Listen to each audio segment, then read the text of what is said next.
আচ্ছা বলেন তো আল্লাহ কোথায় আছেন? এটি একটি মুশকিলের প্রশ্ন। সাধারণত লোকেরা বলে আল্লাহ সব জায়গায় আছে। এই কথা, এই জবাব সঠিক নয়। আকীদা সাফ হতে হবে। আল্লাহ সব জায়গায় আছে এই কথা সঠিক নয়। যদি আল্লাহ সব জায়গায় থাকেন তাহলে দুনিয়ার সব জায়গা ভালো না, কিছু কিছু খারাপ আছে। তাহলে খারাপ জায়গায়ও থাকতে হয়। নাউযুবিল্লাহ বলেন। আল্লাহ কোথায় আছে এই প্রশ্ন আল্লাহরই করি। সওয়ালে মুকাদ্দারের জবাব, পৃথিবীর মানুষ আল্লাহকে প্রশ্ন করবে তুমি কোথায় আছো। রব্বুল আলামিন প্রশ্ন করার আগে জবাব দিয়ে দিয়েছেন, আর রাহমানু আলাল আরশি ইস্তাওয়া। আল্লাহ পাক আরশে আজিমে আছেন। কোথায় আছেন বলে? এক আঙ্গুল আকাশের দিকে উঁচু করে বলেন আল্লাহ কোথায় আছেন? আরশে আজিমে আছেন। সুবহানাল্লাহ। তবে আরশে আজিমে আছেন যে অবস্থা এমন নয় যে তিনি সাংঘাতিক রকমের কুয়াশার কারণে বাংলাদেশে কি হইতেছে তা দেখতে পান না। সে আল্লাহ রাব্বুল আলামিন সব কথা পরিষ্কার করে বলেছেন, আমি তোমার ঘাড়ের কাছে।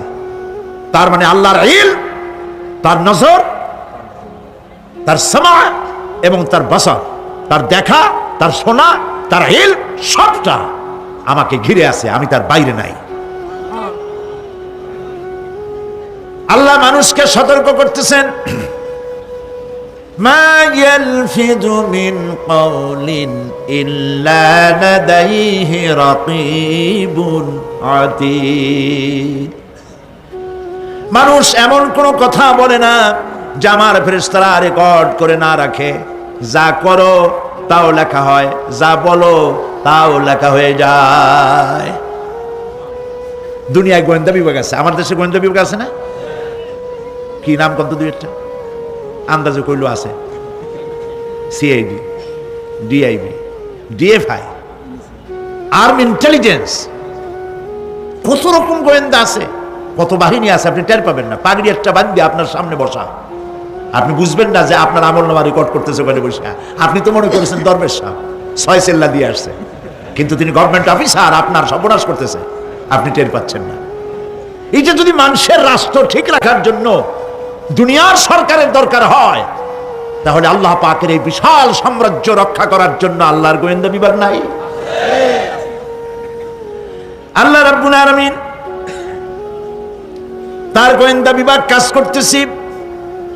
আমরা বিশ্বাস করি না, আমরা বুঝতে পারি না, যার জন্য অন্যায়ের মধ্যে লিপ্ত হয়ে যাই। একবার আমি লন্ডন থেকে, লন্ডন শহরে রাত্রে যাচ্ছি, রাত 2টা-2:30 হবে।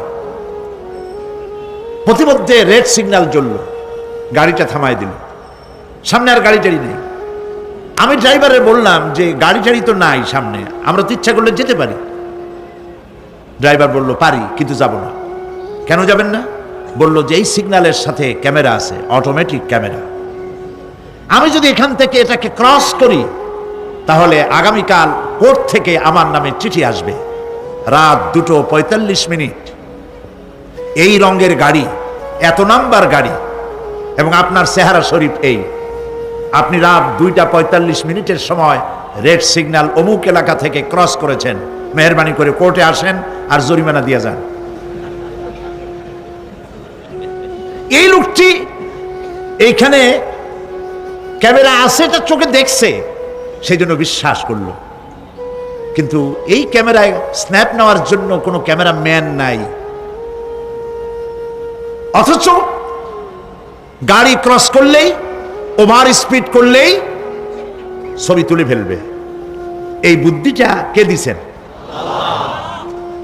যিনি এই বুদ্ধিটা দিলেন তার কাছে এমন কোনো বুদ্ধি নাই যে আপনার আমার অনবরত অটোমেটিক ক্যামেরা দিয়ে জীবনের সব কিছু আমাদের ধরে রাখে, এরকম কোনো ক্যামেরা থাকতে পারে না। পারে কিনা?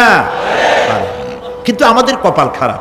ওই যে সিগারেটের প্যাকেটে লেখা আছে সংবিধিবদ্ধ সতর্কীকরণ, ধূমপান স্বাস্থ্যের জন্য ক্ষতিকর।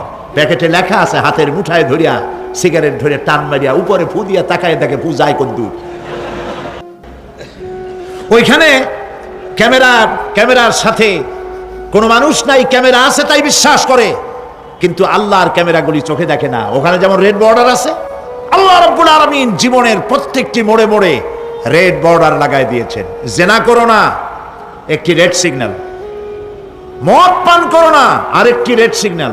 মিথ্যা কথা বলো না, আরেকটি রেড সিগন্যাল। অহংকার করো না, আরেকটি রেড সিগন্যাল। বউকে বেপর্দা করো না, আরেকটি রেড সিগন্যাল। সুদ খেও না, ঘুষ খেও না, আরেকটি রেড সিগন্যাল। অসংখ্য রেড সিগন্যাল দিয়ে আল্লাহ পাক বলছেন তিলকা হুদুদুল্লাহ, এই হচ্ছে আল্লাহর বর্ডার, ফালা তাতাদুহা, অতএব আল্লাহর বর্ডারকে ক্রস করো না। কে নিষেধ করেছেন? কে নিষেধ করেছেন? মানুষেরা বিশ্বাস করে না।